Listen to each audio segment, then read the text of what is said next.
పరిశుద్ధులైన మా దేవా, మీకు వందనాలు స్తోత్రాలు చెల్లిస్తూ ఉన్నాం. ఆయన మీరు మా సంగీతము, మా బలమైన దుర్గము, మీరు మాకు నిరీక్షణ కలదు. అందుని బట్టి మీకు స్తోత్రాలు. నీవు ప్రేమ పూర్ణుడము, ప్రాణనాథుడము, అందుని బట్టి కూడా మీకు స్తోత్రాలు చెల్లిస్తూ ఉన్నాం. మరొకసారి రాత్రికాల సమయంలో 10 నిమిషాలు మీ వాక్యాన్ని ధ్యానం చేసుకుంటూ ఉండగా మీ వాక్యం ద్వారా మాతో మాట్లాడండి. మేము కొద్దిమందిగా ఇక్కడ ఉండినప్పటికీ మమ్మల్ని మీరు వేల కొలదిగా చేయగలరు. ప్రభా, ఎండిన ఎముకలను ఆయన గొప్ప సైన్య సమూహముగా మార్చగలిగిన దేవుడవు కనుక ప్రభా, వారిలో ఒంటరైన వాడు 1000 మంది ఎవరు, ఎన్నికలైన వాడు బలమైన జనములను అని మీ వాక్యంలో రాయబడి ఉన్నది. మమ్మల్ని ఆ రీతిగా దయతో చేయమని మా రక్షకుడైన యేసుక్రీస్తు పరిశుద్ధమైన నామంలో ప్రార్థన చేస్తున్నాము తండ్రి, ఆమేన్.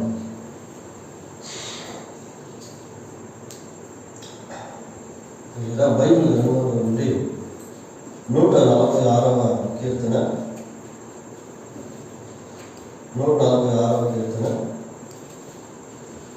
5వ వచనాన్ని చదువుకున్నాం. ఎవనికి యాకోబు దేవుడు సహాయుడగునో, ఎవడు తన దేవుడైన యెహోవా మీద ఆశ పెట్టుకొనునో వాడు ధన్యుడు. 146వ కీర్తన 5వ వచనంలో ఈ మాటను మనం చూస్తాము. ఎవనికి యాకోబు దేవుడు సహాయుడగునో, ఎవనికి యాకోబు దేవుడు సహాయుడగునో అని అంటే,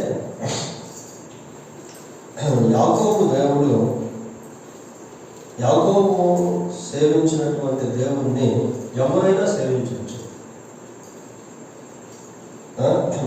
ఎవరైనా సరే మరి యేసుక్రీస్తు ప్రభువును సేవించేటువంటి వారుగా ఉండవచ్చు. ఎవరికి యాకోబు దేవుడు సహాయుడు, ఇంకోసారి చదవండి. ఎవరికి యాకోబు దేవుడు సహాయుడగునో, ఎవడు తన దేవుడైన యెహోవా మీద ఆశ పెట్టుకొనునో వాడు ధన్యుడు. మరి ఇక్కడ యాకోబుని గురించి మనం చూస్తా ఉన్నాం. యాకోబు యొక్క జీవితంలో దేవుడు గొప్ప సహాయాన్ని చేసినట్టు బైబిల్లో మనకు కనిపిస్తుంది. ఆయా సందర్భాల్లో దేవుడు మరి నేను అబ్రహాము, ఇస్సాకు, యాకోబు దేవుడను అని తను తాను పరిచయం చేసుకున్నాడు. అలా పరిచయం చేసుకున్నట్లో అబ్రహాము విషయంలో, ఇస్సాకు విషయంలో, యాకోబు విషయంలో దేవుని కార్యాలు ఎలాంటివో అన్నవి జ్ఞాపకానికి తీసుకురాబడతా ఉన్నాయి. ఇక్కడ ప్రత్యేకంగా ఈ వాక్యంలో యాకోబు అనేటువంటి పేరు మనం చూస్తూ ఉన్నాం పిల్లలు. మరి యాకోబు జీవితంలో దేవుడు గొప్ప సహాయకుడిగా ఉన్నాడు. కొన్నిసార్లు యాకోబు అనగానే చాలా వరకు మనకు ప్రాథమికంగా గుర్తొచ్చేది ఏంటి అంటే హెబోక్రేము. మరి యాకోబు తిరిగి తన బంధువర్గంతో తాను సంపాదించిన పద్దనరాములో తాను సంపాదించినటువంటి ఆస్తితో, తన కుమారులతో, బంధువర్గంతో, దాసులతో, దాసీలతో తిరిగి వస్తున్న సమయంలో మరి ఏశావు విషయంలో గొప్ప భయాక్రాంతుడు అయ్యాడు. అప్పుడు మరి యాకోబు తనకు కలిగిన అన్ని కూడా పంపివేసి ఆ హెబోక్రేము దగ్గర ఒంటరిగా మిగిలిపోయాడు. చూడండి ఒకసారి ఆదికాండం 32వ అధ్యాయము 24వ వచనాన్ని చదువుకున్నాం.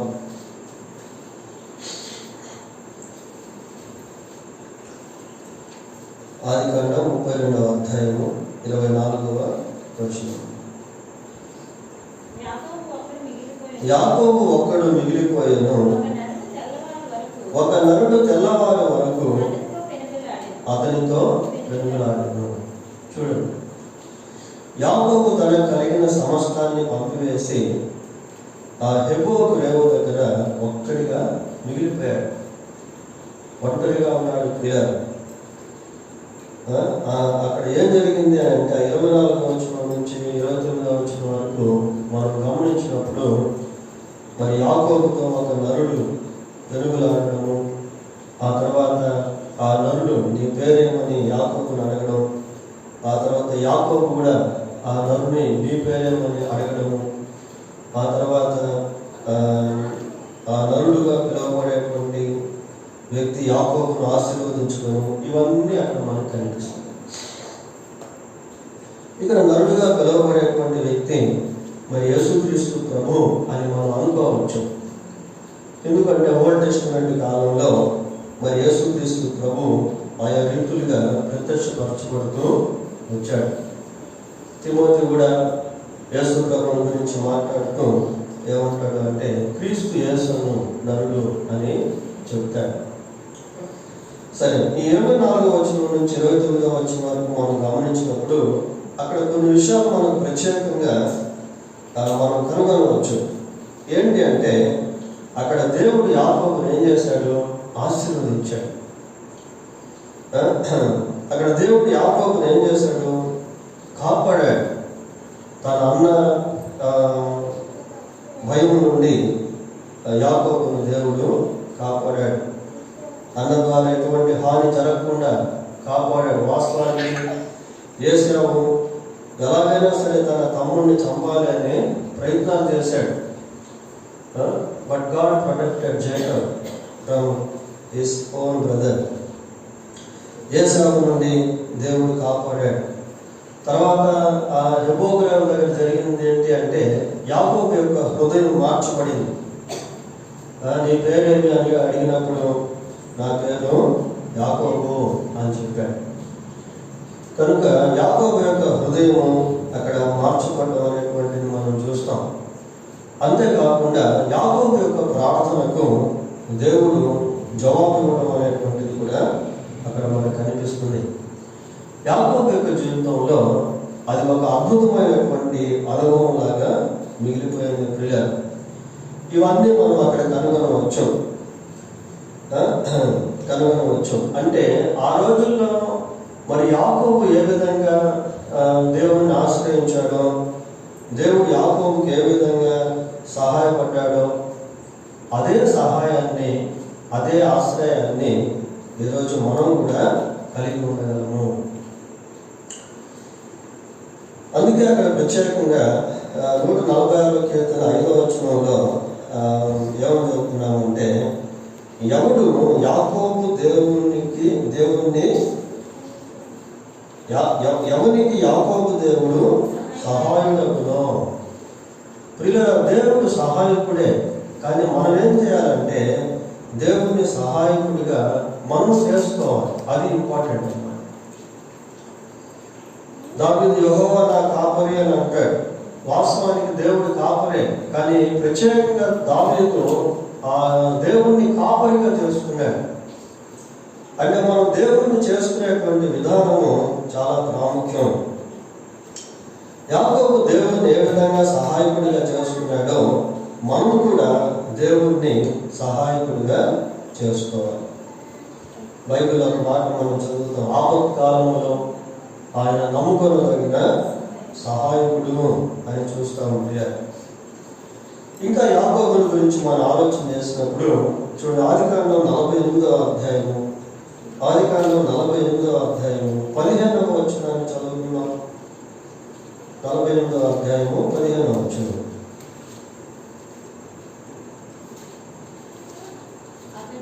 అతడు చూడండి, యాకోబు దేవుని గురించి మాట్లాడుతున్నాడు. నా పితరులైన అబ్రహాము ఇస్సాకును ఎవరి ఎదుట నడుచుచుండిరో ఆ దేవుడు చూడు, నేను పుట్టినది మొదలుకొని నేటి వరకును ఎవడు నన్ను పోషించునో ఆ దేవుడు. చూడండి ఎట్లాగో దేవుని గురించి మాట్లాడుతున్నాడు. నేను పుట్టినప్పటి నుండి ఇప్పటి వరకు నన్ను ఎవరైతే పోషించారో ఆ దేవుడు అంటున్నాడు. అనగా ఇది చూడండి, సమస్తమైన కీడుల్లో నుండి నన్ను తప్పించిన దూత. ఇక్కడ కూడా దేవుడే పిల్లారు. సమస్తమైన కీడుల్లో నుండి యాకోబును దేవుడు తప్పిస్తూ వచ్చాడు. తాను పుట్టినప్పటి నుండి తాను మాట్లాడుతున్న ఆ క్షణము వరకు దేవుడు యాకోబును పోషిస్తూ వచ్చాడు. He is our provider. దేవుడు మనకు పోషకుడు పిల్లారు. దేవుడు మనల్ని ప్రతి కీడు నుండి కాపాడేటువంటి వాడు. కనుక అట్టి సహాయకుడిని లేక అట్టి దేవుడిని మనం సహాయకుడిగా చేసుకోవాలి. సహాయకుడిగా చేసుకోవడం అంటే ప్రభువును ఆశ్రయించేటువంటి వారంగా ఉండాలి. చూడండి, 46వ కీర్తన 7వ వచనం చదువుకుందాం. 46వ కీర్తన 7వ వచనం. సైన్యములకు అధిపతియగు యెహోవా మనకు తోడై ఉన్నాడు. యాకోబు యొక్క దేవుడు మనకు ఆశ్రయమై ఉన్నాడు. దేవుడు మనకు ఆశ్రయమే పిల్లరా, కాదని కాదు, కానీ మనం దేవుడిని ఆశ్రయంగా చేసుకోవాలి. అది ఇంపార్టెంట్. 11వ వచనం చదవండి. సైన్యములకు అధిపతియగు యెహోవా మనకు తోడై ఉన్నాడు. యాకోబు యొక్క దేవుడు మనకు ఆశ్రయమై ఉన్నాడు. మళ్ళీ అదే మనం రిపీటెడ్గా చూస్తామని ఉంటుంది. ఆయన మనకు ఆశ్రయుడు అని మనకు ఎప్పుడైతే అర్థమవుతుందో మనం ఆయన ఆశ్రయుడిగా చేసుకోవాలి. అంటే మన జీవిత అనుభవంలోనికి దేవుణ్ణి తీసుకొచ్చుకోవాలి. 9వ కీర్తన 10వ వచనం కూడా చదువుకుందాం. 9వ కీర్తన 10వ వచనం.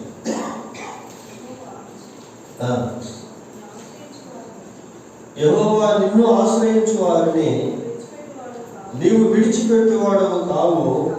కావున నీ నామం ఎరిగిన వారు నిన్ను నమ్ముకోండి.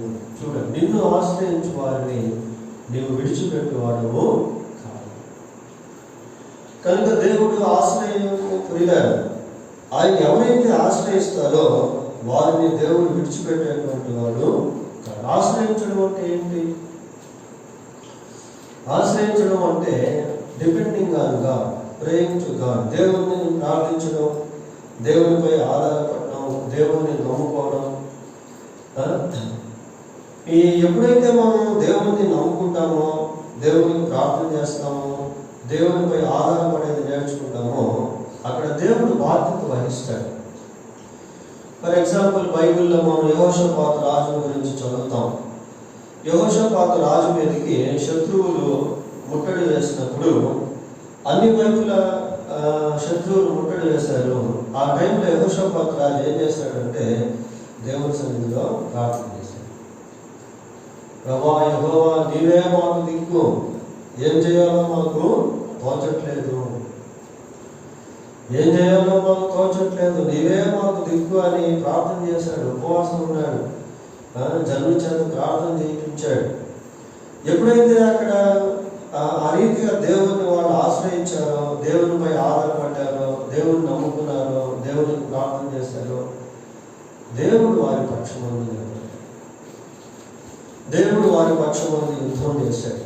ఒకవేళ వారే స్వయంగా దేవుడిని ఆశ్రయించకుండా యుద్ధానికి వెళ్ళి ఉంటే ఖచ్చితంగా ఓడిపోయి ఉండేవాడు. ఎందుకంటే శత్రు భావం అలాంటిది. శత్రువులు ముక్కుమ్మడిగా కలిసి వారి మీదకి వస్తూ ఉన్నారు పిల్లలు. అటువంటి సమయంలో యెహోషాపాతు రాజు దేవుణ్ణి ఆశ్రయించాడు. తర్వాత ఇశ్రాయేలీయులు అమాలేకీయులతో యుద్ధం చేసేటువంటి సమయంలో యెహోషువ యుద్ధం చేస్తా ఉన్నాడు. మోషే కొండ మీదకి వెళ్ళి దేవుని వైపు చేతులు చాపుతా ఉన్నాడు. మోషే దేవుని వైపు చేతులు చాపుతూ ఉంటే ఇశ్రాయేలు గెలుస్తున్నారు. చేతులు దించేస్తూ ఉంటే అమాలేకీయులు గెలుస్తారు. దేవుని ఆశ్రయించడం అంటే ఆయన మీద ఆధారపడడం, ఆయన మీద విశ్వాసం ఉంచడం. ఆయన సన్నిధిలో ప్రార్థన చేయడం. యెహోవా నిన్ను ఆశ్రయించు వారిని నీవు విడిచిపెట్టువాడము కావు. ఎంత మంచి మాట చూడండి. కొన్నిసార్లు మనం దేవుని పక్కన పెట్టి మనుషుల్ని ఆశ్రయిస్తాం. మనుషులు కూడా నామాత్రులే. కొన్నిసార్లు మనకి సహాయం చేయగలుగుతారు, కొన్నిసార్లు చేతులు ఎత్తేస్తారు.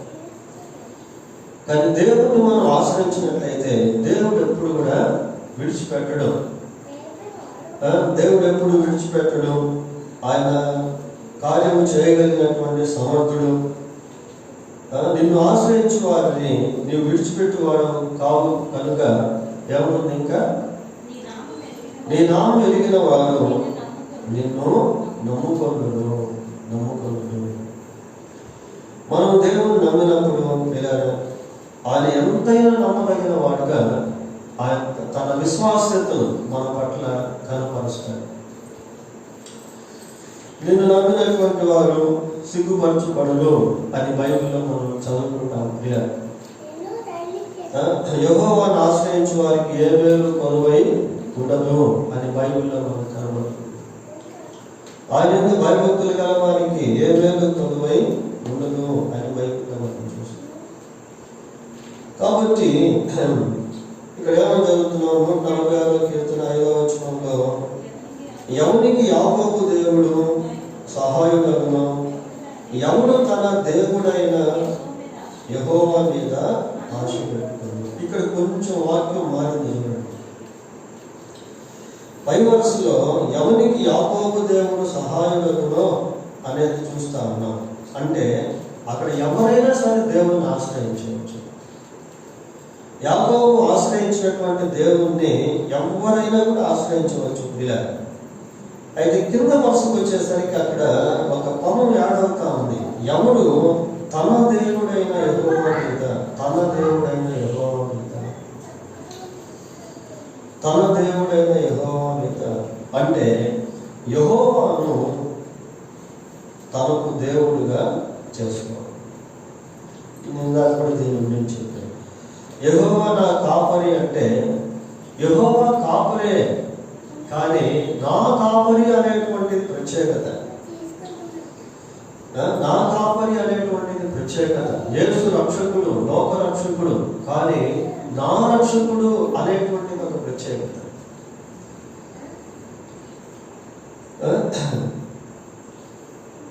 అది ఒక ప్రత్యేకత. ప్రియులు, ఎవరు తన దేవుడైన యెహోవా మీద ఆశ పెట్టుకొనును. తన దేవుడైన అంటే యెహోవాను తనకు దేవుడుగా చేసుకుంటాడు. యెహోవా తమకు దేవుడిగా గల జనులు ధన్యులు అని మనం చూస్తాం. అలాగే దానియేలు గ్రంథం 11వ అధ్యాయం 32వ వచనం ఒకసారి చూడండి. దానియేలు గ్రంథం 11వ అధ్యాయం 32వ వచనం.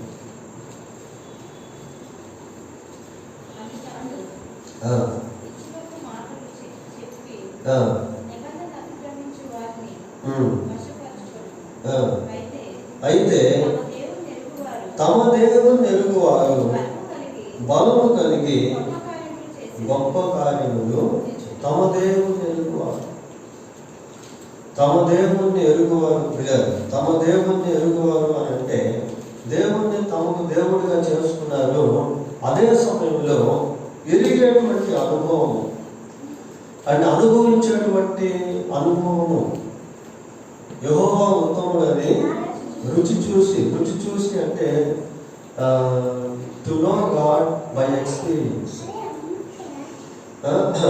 Knowing God by experience. అనుభవంతో దేవుణ్ణి ఎరగడం.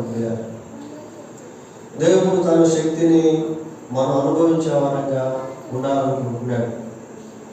దేవుని యొక్క స్వస్థతను మనం అనుభవించే వారంగా ఉండాలనుకుంటున్నాడు.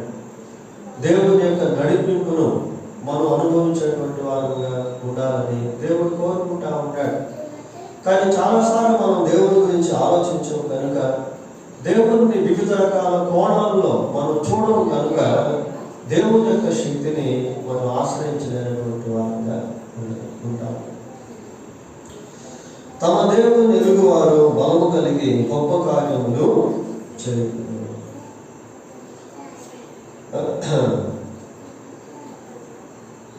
ఎవడు తన దేవుడైన యెహోవా మీద ఆశ పెట్టుకొనునో వాడు ధన్యుడు. ఎవడు తన దేవుడైన యెహోవా మీద ఆశ పెట్టుకొనునో, దేవుడిని తనకు దేవుడిగా చేసుకోవడం ప్రియ. మరి బైబిల్లో తోమాల గురించి మనం చూస్తాం. యేసు ప్రభు పునరుద్ధారణపై తిరిగి లేచిన తర్వాత తోమ ప్రభువును నమ్మనటువంటి వాడుగా ఉంటాడు. అందుకే తోమకు ఒక బిరుదుని ఏంటంటే డంప్టింగ్ థోమస్ అని అంటారు, సందేహించు తోమ అని అంటారు. నేను ఆయన ప్రక్కలో వేలు పెట్టి ఆయన చేతుల్లో ఆ వేగులు గుర్తులు చూస్తే తప్ప నేను నమ్మను.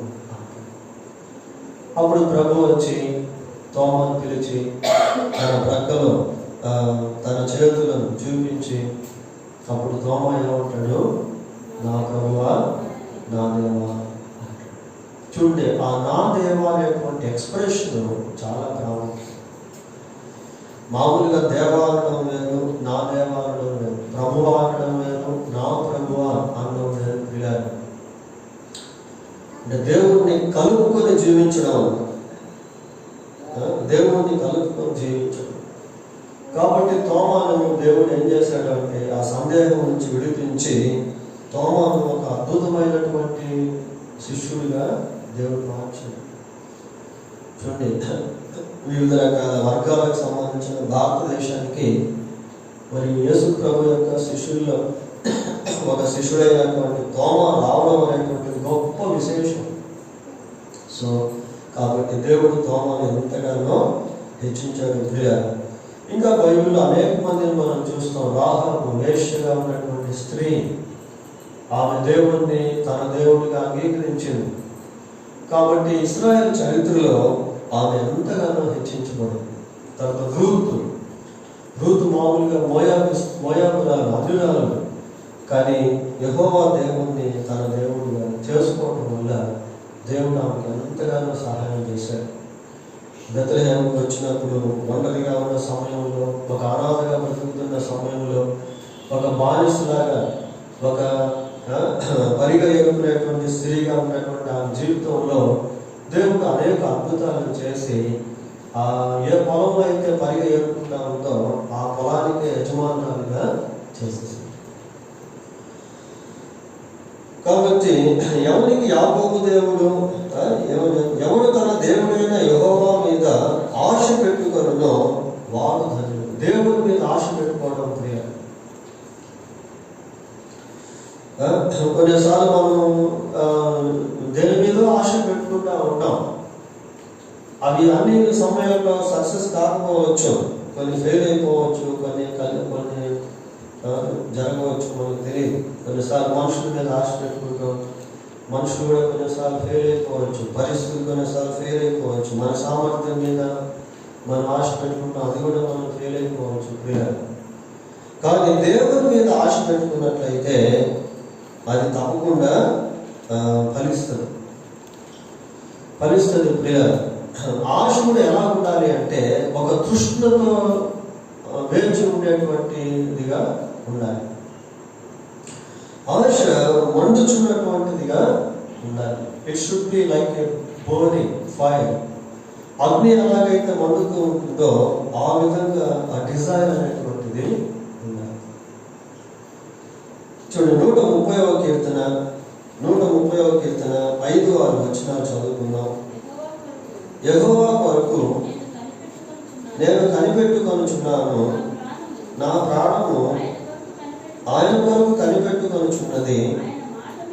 ఆయన మాట మీద నేను ఆశ పెట్టుకొని ఉన్నాను. ఆయన మాట మీద నేను ఆశ పెట్టుకొని ఉన్నాను.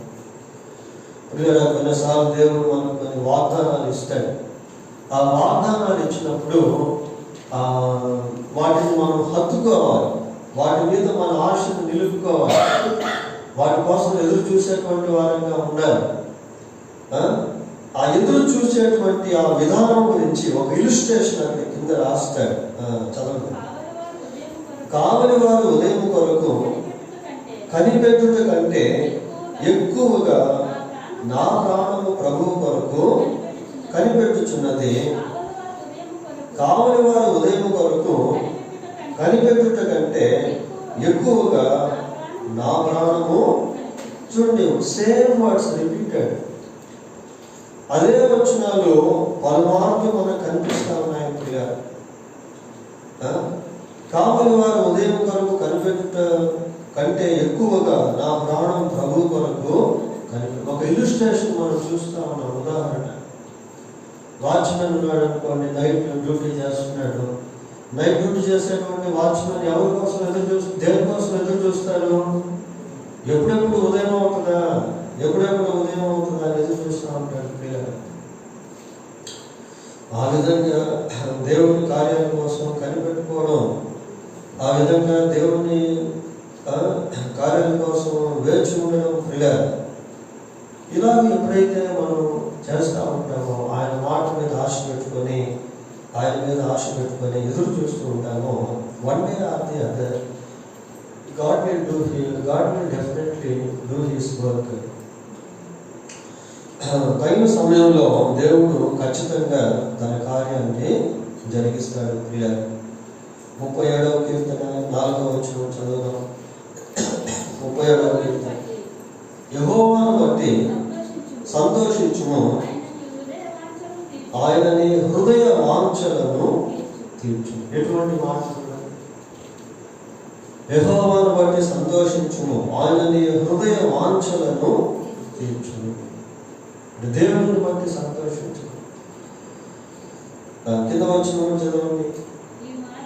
నీ మార్గమును యెహోవాకు అప్పగింపుము, నీవు ఆయన నమ్ముకొనుము, ఆయన నీ కార్యము నెరవేర్చు. దేవుడే కార్య సాధకుడు ప్రియ. కార్యాన్ని నెరవేర్చేటువంటి వాడు ఆయనే. But we must believe him. అయితే ఆయన మనము నమ్ముకోవాలి. యెహోవా సంతోషించుము, ఆయన హృదయ వాంఛలను తీర్చుము. చివరిగా ఇంకొక వచనం మనం చూసిన సామెతల గ్రంథము 23వ అధ్యాయం. సామెతల గ్రంథం 23వ అధ్యాయం 17వ వచనాన్ని చదువుకున్నాం. పాపులను చూచి నీ హృదయమందు మత్సరపడకుము, నిత్యము యెహోవా యందు భయభక్తులు కలిగి ఉండుము, నిశ్చయముగా ముందుగతి రానే వచ్చును. పాపులను చూచి నీ హృదయమందు మత్సరపడకుము. మత్సరం అనేది ఎప్పుడు వస్తుంది అంటే, మన కళ్ళ ముందు కొన్నిసార్లు ఎవరైనా అభివృద్ధి చెందుతూ ఉన్న సమయంలో ఏదో తెలియకుండానే ఒక మత్సరం, ఒక ఈర్ష్య, ఒక అసూయ లాంటిది కలుగు. పాపులను చూచి అంటే కొన్నిసార్లు పాప మార్గంలో జీవించేటువంటి వాళ్ళు త్వరగా వాళ్ళు అభివృద్ధి చెందుతూ ఉంటారు. అటువంటి వారిని చూసినప్పుడు హృదయంలో ఏదో తెలియనటువంటి ఒక మత్సరం ఉంటుంది. పాపులను చూచి హృదయమందు మత్సరపడకుము, నిత్యము యెహోవా యందు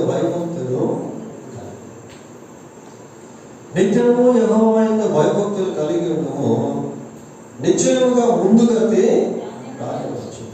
నీ ఆశ భంగము కాలే. ఎవడు ఆయన మీద ఆశ పెట్టుకున్నాను, తన దేవుని మీద ఆశ పెట్టుకున్నాను వాడు ధన్యుడు. అంటే ఆశను దేవుడు తీరుస్తాడు. నిశ్చయంగా ముందుగతి నీకు రానే వస్తుంది. ఒకవేళ ఈరోజు మనకు అది తెలియకపోవచ్చు, but we have a specific day of the lord head of us. మన ఎదుట ప్రభు యొక్క ఒక ప్రత్యేక దినమైనటువంటిది. నిశ్చయముగా నీకు ముందుగతి రాలేవచ్చు, నీ ఆశ భంగము కాలేదు. కాబట్టి పిల్లలు, మరి దేవుని మీద ఆశ పెట్టుకొని జీవించడం అనేటువంటిది చాలా ప్రాముఖ్యం.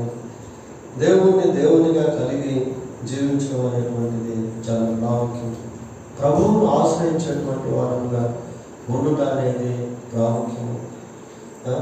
ప్రభు కార్యము కొరకై కాచుకొని ఎదురు చూస్తూ ఉండడం అనేటువంటిది ప్రాముఖ్యం. దేవుడు తన వాక్యం జీవించుకుంటాం. ప్రార్థన చేస్తున్నాం. ప్రార్థన. మహాపరిశుద్ధుడైన మా దేవా, నీకు వందనాలు, స్తోత్రాలు. సర్వశక్తిమంతుడైన ప్రభువా, నీ కృతజ్ఞతాస్తుతులు చెల్లిస్తూ ఉన్నాం. ఎవరికి యాకోబు దేవుడు సహాయకుడను, ఎవడు తన దేవుడైన యెహోవా మీద ఆశ పెట్టుకున్నాను వాడు ధన్యుడు అని మీ వాక్యంలో నేను చూశాను. అవును మా ప్రభువా, యాకోబుకు సహాయుడైనటువంటి నీవు, యాకోబు పుట్టినటువంటి ప్రతి కీడును నీకు తప్పించినటువంటి నీవు, పోషించినటువంటి నీవు, మాకు కూడా దేవుడుగా ఉన్నందుకై నీకు స్తోత్రాలు చెల్లిస్తున్నాం. ప్రభా, మిమ్మల్ని ఆశ్రయించి యాకోబు వలె మిమ్మల్ని ఆశ్రయించే వారుగా ఉన్నందుకు సహాయం చేయండి. మీ కొరకు కనిపెట్టుకునే వారముగా ఉన్నందుకు కృప దయచేయండి. మా హృదయ వాంఛనను మీరు తీర్చేటువంటి దేవుడు, ప్రభా, మా కార్యములు సఫలపరిచేటువంటి దేవుడు, అందును బట్టి మీకు స్తోత్రాలు చెల్లిస్తున్నాం. ప్రభా, మీ వైపు మేము చూడగలుగుటకు కృప దయచేయమని వేడుకుంటున్నాం. ఎటువంటి మత్సరము, ఈర్ష్య, అసూయ లేకుండా మీ కార్యముల కొరకు కనిపెట్టుకునే వాళ్ళుగా ముందుగా రానివ్వచ్చు. మీ ఆశ బంధువు కాలేదు అని మీ వాక్యం సెలవిస్తుంది. అవును మాకు మా జీవితాల్లో మాకు కావలసినవన్నీ కూడా తగిన సమయంలో మీరు అనుగ్రహిస్తారు. కనుక కావని వాళ్ళు ఉదయం కొరకు కనిపెట్టుకునే రీతిగా మీ కార్యముల కొరకై మేము ఎదురు చూసేవారుగా, కనిపెట్టుకునేవారుగా, వేచి ఉండేవారుగా ఉండటకు సహాయం చేయమని మా రక్షకుడైన యేసుక్రీస్తు పరిశుద్ధమైన నామములో ప్రార్థన చేస్తున్నాము తండ్రి. ఆమేన్.